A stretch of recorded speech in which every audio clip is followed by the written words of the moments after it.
Hi friends, the jobs junction परिवार में आपका स्वागत है।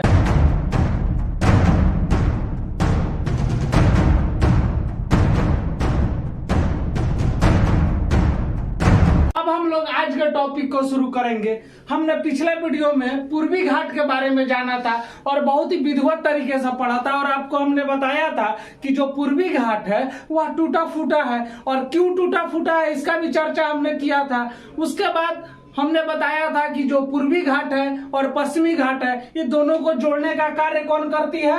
नीलगिरी की पहाड़ी करती है। अब बात यहाँ पे है कि जो नीलगिरी की पहाड़ी है वह पूर्वी घाट के अंतर्गत आती है या पश्चिमी घाट के अंतर्गत आती है ना। तो अगर हम नीलगिरी पहाड़ी की बात करेंगे तो वह जो है आपको पश्चिमी घाट की अंतर्गत आती है, पश्चिमी घाट के अंतर्गत आती है। तो आइए आज जो पूर्वी घाट का आगे का जो पॉइंट्स है उसको हम लोग देखते हैं। तो अगर हम बात करते हैं पूर्वी घाट का तो आप सबको पता है कि अगर इस तरह से भारत है तो ये वाला एरिया क्या कहलाता है? पूर्वी घाट कहलाता है। क्लियर है? अब देखिए, और यह बात भी हमने बताया था कि अरब सागर के अपेक्षा यानी कि पश्चिमी घाट के अपेक्षा पूर्वी घाट में जो है नदियों का मुहाना अधिक है, यानी कि अत्यधिक नदियों का जो है बहाव है, मुहाना है ना। तो अगर हम बात करते हैं जैसे कि महानदी का, है ना, तो ये महानदी है और यह गोदावरी नदी है और यह कृष्णा नदी है और यह कावेरी नदी है। इन सभी का मुहाना किधर है? पूर्वी घाट के तरफ पे सब बंगाल की खाड़ी में जाके गिरती है। तो जो महानदी है और गोदावरी है इसके बीच का जो एरिया है वह पूरा पहाड़ी एरिया है, यानी कि पहाड़ घिरा हुआ है, पहाड़ स्थित है। बीच का एरिया क्या है? महानदी और गोदावरी का, तो पहाड़ स्थित है। अगर हम महानदी और उसके ऊपर के एरिया को बात करेंगे तो भी पहाड़ स्थित है ना। लेकिन अगर हम गोदावरी और कृष्णा की बात करेंगे, गोदावरी और कृष्णा की बात करेंगे तो एरिया बिल्कुल खाली है। यानी कि देखिए यहाँ पे पहाड़ है तो पहाड़ से जो इस तरह से गैप बना है ना, पूरा एकदम घिर गया। ठीक है, उसके बाद गोदावरी और कृष्णा यहाँ पे हमने आपको बताया कि खाली है, यानी कि क्या है, एरिया जो है वाला जो एरिया होगा खाली होगा। उसके बाद कृष्णा और कावेरी, कृष्णा और कावेरी का मुहाना के बीच का जो एरिया, फिर यह पूरी तरह से पहाड़ है। अब इसको अगर हम इस तरह से हटा दे तो क्या हो रहा है? टूटा फूटा टाइप से बन रहा है कि नहीं बन रहा है? यह बात हमने पिछले वीडियो में भी चर्चा किया था। तो यह बात समझ गए, महानदी और गोदावरी के बीच जो है पहाड़ स्थित है। फिर गोदावरी और कृष्णा का जो एरिया है उसके बीच में जो है आपको गैप मिलेगा। फिर कृष्णा और कावेरी के बीच में जो है छोटे छोटे पहाड़ी पाए जाते हैं। क्लियर है?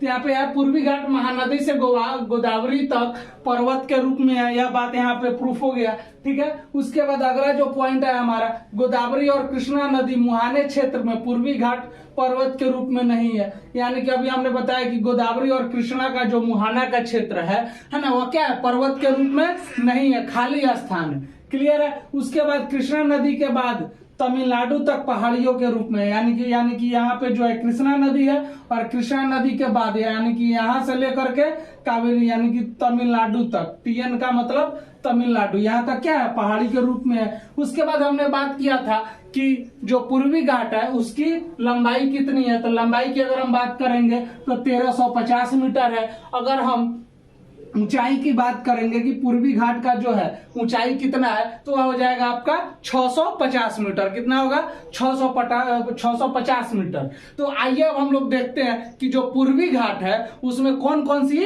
पहाड़ी पाई जाती है और किस किस राज्य में है।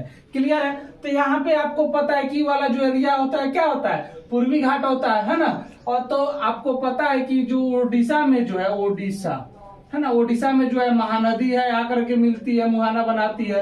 उसके बाद यही ओडिशा में ही जो है महेंद्रगिरी पर्वत है। कौन है? महेंद्रगिरी पर्वत है, जिसकी अगर लंबाई की बात करेंगे 1501 मीटर, उसका हाइट कितना हो जाएगा? 1501 मीटर। क्लियर है? उसके बाद जो है आपका आ जाता है कृष्णा नदी भी जो है आकर के ओडिशा में आकर के मुहाना बनाती है। गोदावरी नदी जो है ओडिशा में आकर मुहाना बनाती है ना।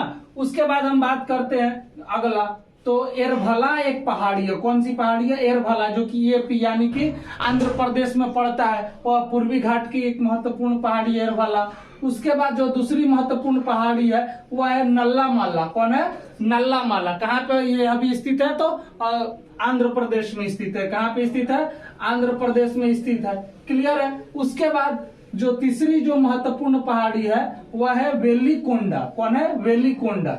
ठीक है। उसके बाद हमने आपको बताया था कि पूर्वी घाट का जो सर्वोच्च शिखर है वह कौन सा है, तो जिदगढ़ा। कौन है, जिदगढ़ा। अगर इसकी हाइट की बात करेंगे तो कितना है, 1680 मीटर। कितना है, 1680 मीटर जिदगढ़ा का, है ना। तो जिदगढ़ा जो है कहाँ पे स्थित है, कल भी हमने बताया कि अभी जो है आंध्र प्रदेश यानी कि एपी में स्थित है। उसके बाद एक नदी आती है वेलिकोंडा जो पहाड़ी है उसके पास में, वह नदी है पेन्नार नदी। कौन सी नदी है, पेन्नार नदी, है ना। पेन्नार नदी जो है आपको आंध्र प्रदेश में ही आकर के मुहाना अपना बनाती है, ठीक है। तो यहाँ पे जो है एरभाला से लेकर के पलार नदी तक जो भी पहाड़ी और नदियां हैं वह कहाँ आपको आ रही है, तो आंध्र प्रदेश में, एपी में, आंध्र प्रदेश में आ रही है। उसके बाद अगर हम जावड़ी की पहाड़ी की बात करेंगे तो वह आपका तमिलनाडु में स्थित है। जावड़ी की पहाड़ी कहाँ स्थित है, तमिलनाडु में स्थित है। उसके बाद एक और पहाड़ी है, वह है नागरी पहाड़ी। कौन सी पहाड़ी है, नागरी पहाड़ी, यह भी आपको तमिलनाडु में स्थित है। उसके बाद एक नदी आकर के निकलती है, वह नदी है पेन्नयार नदी। कौन सी नदी है, पेन्नयार नदी है, जो कि अभी तमिलनाडु में अपना मुहाना बनाती है। उसके बाद पेन्नयार के बगल में जो है एक पहाड़ी स्थित है, वह है सेवराय पहाड़ी। कौन सी पहाड़ी, सेवराय पहाड़ी है। क्लियर है। तो यह भी जो है तमिलनाडु में स्थित है। उसके बाद एक नदी जो है वह है कावेरी नदी, है ना। इस सबसे अंतिम में जो है कौन सी आ जाएगी, कावेरी नदी। तो यह सब जो है पूर्वी घाट की महत्वपूर्ण नदी और पहाड़ी सब था। उम्मीद है आप लोगों को समझ में आया होगा। और अभी तक अगर आपने द जॉब्स जंक्शन चैनल को सब्सक्राइब नहीं किया है तो उसको जल्दी से सब्सक्राइब कीजिए। धन्यवाद।